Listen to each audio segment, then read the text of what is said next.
Hello everyone, welcome to the Velvet Lounge. Today I'm going to be talking about some of the things that I sold recently on eBay. I know I haven't done that in a while. I actually was doing my mall walking and this lady was like, hey, I actually subscribed to you on YouTube. She's like, I thought I saw you somewhere. And I was like, yeah, that was probably me on something. And actually she had picked up one of my cards at the mall, and that's how she knew it was me. No, we don't have a large fan base. It's very teeny tiny minuscule, but we're still doing what we do when we do it. And so that was pretty cool. And I guess she's also a reseller also. So that was really nice to talk to someone about what's going on as far as what's selling, what's not selling, etc. So without further ado, here we go. Oh, yeah, please remember to subscribe. I'm in my eBay room right now doing this. And whether you like cooking, traveling, talking about your kids, if you're a reseller, you just want to see crazy stuff going on, nature, etc. You know, we probably have a tiny bit of something for everyone.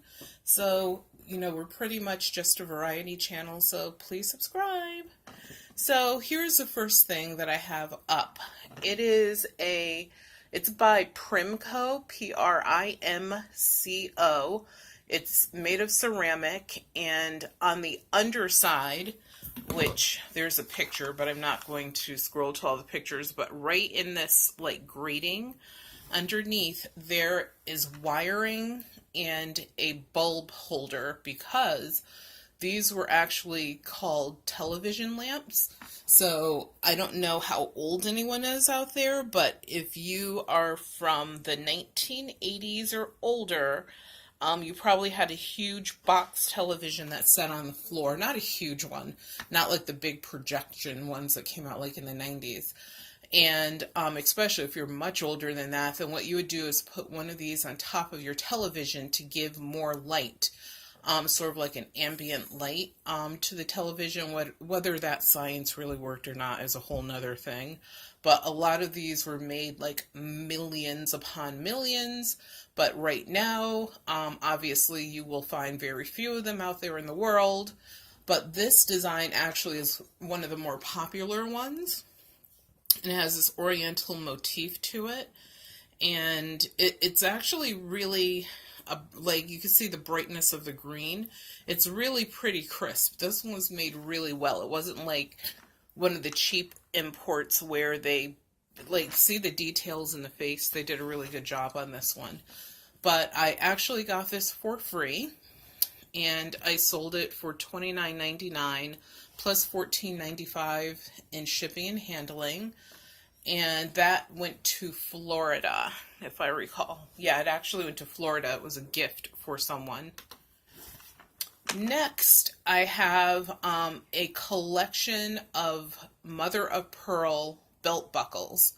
The thing with belt buckles, and I didn't put this picture up there, but I actually had a separate one that I sold that was sterling silver. And these were part of a big sewing lot that I had gotten, I want to say like maybe 3-4 years ago or more. And I finally started going through some of that stuff. This is a lot where there were gold coins in there, there were silver coins, there were old American coins, a lot of foreign coins, a ridiculous number of buttons, buckles, and other sewing notions. So whenever I see like a huge collection like that, and it's not even a collection, it's like people just put everything in one big box or bin or sewing kit or whatever, I usually get them because they're usually really, really inexpensive. I think I paid $4 for everything. And sometimes way back in the day, and this had to be a really old collection, going back, I would say it was handed down from probably the 1800s, the middle of that, up into the 1980s. And it seems as if the ladies simply kept adding stuff to the, and actually we had two kits, so they were technically $2 each. And because back in the day, what women would do is they would hide like coinage or whatever from their husbands, or even their families, if they needed to make that great escape, in their sewing kits, because men rarely, if ever, touch sewing kits. So I believe that's why we found some, some silver coins, as well as 3 solid gold coins. One of them I have up for auction right now in that kit. But these 3 buckles, what I did with them is I took a piece of black, it's sort of like a fancy scrapbook paper, but it's not really scrapbook paper. And I mounted them by simply sewing using some clear fishing line. So I just sewed them on with just a couple stitches, because it just looked better as a presentation when the person receives it in the mail. And so, of course, I listed it that way as well. And those sold for $18.95 plus $4.95 shipping and handling. And I, of course, for something like this, mailed first class. Okay, so old electronics. Okay, while the men are out there picking up all of these chunky VCRs and things like that, I will pick up a chunky radio if it makes sense. But the thing that they commonly overlook are these telephones. And these, they look at them, they're like, oh, it's kind of beige, it's like that blush pink. Yeah, actually in the picture, it's pretty accurate for the color. It's like a blush pink color, not the bright pink. It's almost like they had beige and they mixed pink in with it and to get this color. A lot of people will not pick these phones up. These phones, this phone was brand new in the box. It has its paperwork. This is the original box. And of course it still has a cord on it. It was brand new. It cost 50 cents. And I sold it for $49.99. And I did not have to haggle or anything with the person. They said they were happy I was taking it away. I was happy too. The shipping was $14.95, but I was able to ship it, I think, for like $6 or $7. So, a pretty good handling fee on that as well. And yes, it uses the old technology for, I don't know what this type of plug is called that goes into the little phone jack. That was very clear in the picture. I actually described it, and the buyer even just confirmed that it was. So apparently they wanted a phone like that for some reason. This is, okay. So this is like, to me, a relic from the past, because I remember these Jim Beam bottles, and they came in every shape, every form, because just by whatever Jim Beam, I believe it was an anniversary bottle they put out the very, very first time they put out a bottle that was like decorative. And then after they saw how crazy people went buying it, they came out with a trillion different designs. There's, most of the time when I see Jim Beam, I just walk on by, in the words of Dionne Warwick. But what I do is research. As I told you guys, do your research. So I know that if you see the Black Stallion Jim Beam bottle, because black is beautiful and horses are amazing, those are the ones that sell. And there's like, I would say there's probably like 7 or 8 others that you want to be on the lookout for, but the other hundreds that you see they just won't sell. They're nice looking, but they just won't sell. But if you collect something like owls, for example, and you see one and you like it, there's nothing wrong with buying it. It's just that if you try to resell it, it may not sell. And this one I purchased for technically 50 cents, only because I also purchased the Brown Stallion, which does not sell. And I figured, hey, I have 2 for 1. One I'll save to sell at our tag set sale. This one I listed for sale. And the reason I saved the other one for the tag sale is because where we live, there are 2 horse farms that are like less than 3 minutes away walking. Actually, one is 3 minutes, the other maybe is 5. But so I know that, or I assume and hope that the horse lovers in the neighborhood, and there's like this animal menagerie that's like maybe 15 minutes away walking. These folks might come over and buy, the brown stallion, but the black stallion always sells. The thing with these bottles is they have to be in pristine condition as far as having no chips. The cork, like this is the head of the bottle. There's a line here because it comes off and the beverage goes in the bottom of it. There should be a cork attached. If the cork is not attached, I would not buy it. First of all, the head does not stay on steadily and it would rattle a lot, and most likely, obviously it's damaged if the cork is missing. The other thing is this one still has the gold seal label that's pasted on the bottom by the manufacturer. And the other way that you have a Jim Beam bottle is you tip it over, and underneath it's literally imprinted that it's Jim Beam. It tells you the year it was made, etc. So those are all the things that people are looking for. And of course, look at these delicate ears. Those are easy to get chipped. So you want to look out for key chipping areas. And this one sold for $34.95 plus $10.95 shipping and handling.